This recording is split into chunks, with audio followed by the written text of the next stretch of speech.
Les membres du gouvernement et responsables politiques de la province du Haut-Ogooué viennent de boucler leur tournée de sensibilisation d'une semaine auprès des populations. Pour plus de précision, Patrick Simangoy et Victor Mdonga.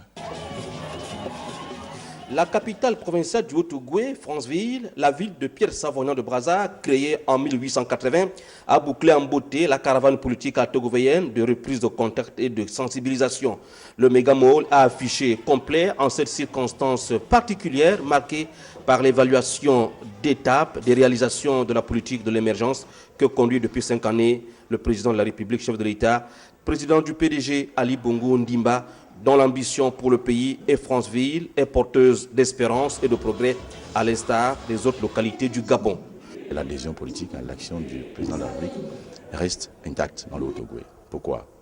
C'est parce que entendre les interventions des uns et des autres dans toutes les localités que nous avons visitées, cela a été le cas, c'est vérifié par les interventions, mais ça c'est vérifié aussi par la foi et la détermination et surtout l'espérance qu'ont ces populations.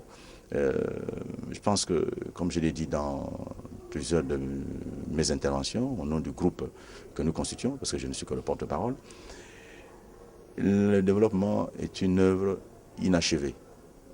Parlant particulièrement de nos pays, qui sont des pays en voie de développement, le développement reste une quête perpétuelle. Toute population, tout peuple aspire à un bien-être, aspire à un mieux-être. Le projet du distingué camarade du président Ali Bongo Ndimba, qui est le président de notre parti, mais également président de la République, chef de l'État, est clair, dans ce sens qu'il définit les grands axes et exprime et définit clairement la boussole que nous devons emprunter, nous devons prendre pour arriver à ce qu'il a appelé de tous ses voeux, un Gabon émergent. Et ces populations l'ont compris. Jean-Pierre Oyiba, membre du comité permanent du bureau politique, ministre de la Santé et de la Prévoyance sociale, chef de délégation, avec à ses côtés Ali Akbar Onangayo Bégué, Luc Oyubi, Magloire Ngambia, Jean-Sylvain Manza, Ludovic Ngondiga, l'UJPDG et l'UFPDG, seuls absents empêchés, Christian Magnagna et Bertrand Po Epiga. Les présents sont venus rassurer les populations sur ce qu'il y a à faire dans le cadre de leur attente. Celles-ci se traduisent en termes d'infrastructures routières, transport urbain, extension d'eau et d'électricité. Nous sommes venus bien leur confirmer que ce projet, il est en route, il va se faire. Et nous sommes également rassurés parce que nous avons vu des populations qui nous disent « nous ne doutons pas ». Quelles que soient les personnes qui sont venues ici, nous n'avons jamais douté, mais que, en effet, nous avions quand même besoin que vous veniez nous voir pour nous rassurer, pour nous sensibiliser, pour nous conscientiser. Et je puis vous dire qu'à la fin de cette tournée, sur toutes les 12 étapes, les 11 départements et le district de Mounana, nous pouvons confirmer qu'en effet, les militants sont disponibles, ils sont prêts pour tout ce qui leur sera demandé pour le compte du parti, et nous pensons que nous avons démarré là des échanges de prise de contact que nous devons pouvoir pérenniser. Pour y arriver, Jean-Pierre Oyiba a demandé à chacun de s'approprier les valeurs d'unité et de cohésion.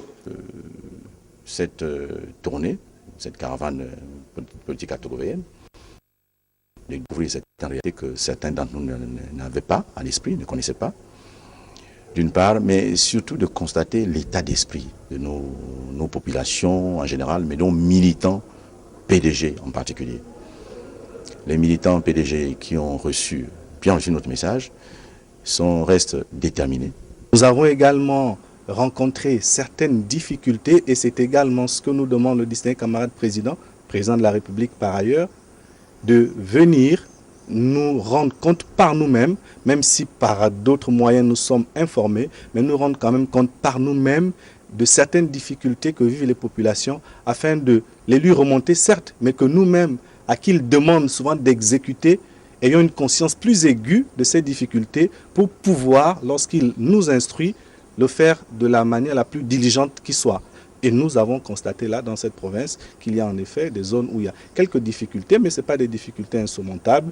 Et nous avons dit aux populations que les problèmes qui peuvent être résolus dans les plus brefs délais le seront, les autres à moyen terme et les autres à long terme. Dans tous les cas, c'est une bonne mission qui s'achève sur une note de satisfaction générale et nous ne pouvons que nous en féliciter. Les militants PDG de Franceville et du département de l'Ampassa sont optimistes quant à la prise en compte de leurs préoccupations dans le dispositif émergent, sachant que le développement est une quête permanente du bien-être. Vraiment, nous avons trouvé une population réceptive à ces messages. Et puis, nous avons profité de l'occasion aussi pour féliciter ces populations par rapport aux résultats obtenus lors des dernières échéances. Vous savez que lors des dernières élections locales, le PDG a fait pratiquement carton plein dans le Haut-Ogooué, à l'exception de quelques localités. Prenant le cas de la principale vitrine qui est Franceville, vous savez que le conseil sortant, dans le conseil sortant de l'époque, le PDG avait 68% et les autres 32,5%. Le conseil actuel, le PDG obtient 85% et les autres 15%. Ça démontre de la détermination et de la mobilisation et du choix massivement porté sur les candidats du PDG lors de ces dernières élections. Bien, vous avez certains arrondissements où les 3 précédentes élections locales qui ont permis la mise en place du Sénat, pour la première, le PDG n'avait jamais eu 100%. On a eu 100% au premier arrondissement de Franceville, par exemple. Et dans certaines localités comme Bongoville, Ngoni, Akieni, dans beaucoup de localités, nous avons les listes PDGistes sont non seulement arrivées en tête, mais elles ont obtenu pratiquement 100%. Donc nous avons voulu remercier ces populations pour cette marque de confiance, pour cet engagement militant, et aussi de les rassurer que nous restons avec elles, à l'écoute, mais surtout déterminés dans la démarche qui est la nôtre, celle qui consiste à préserver nos acquis, en un mot, à préserver le pouvoir. Le Parti démocratique gabonais, formation politique au pouvoir, s'avère être aujourd'hui un modèle de force et de cohésion pour le développement du pays. 46 ans après sa création, malgré les soubresauts, les murmures et les trahisons, le groupe s'affirme comme le leader numéro 1 au Gabon. Son mode de gouvernance et de gestion, ainsi que les nombreuses actions menées sur l'ensemble du territoire, attestent de sa maturité.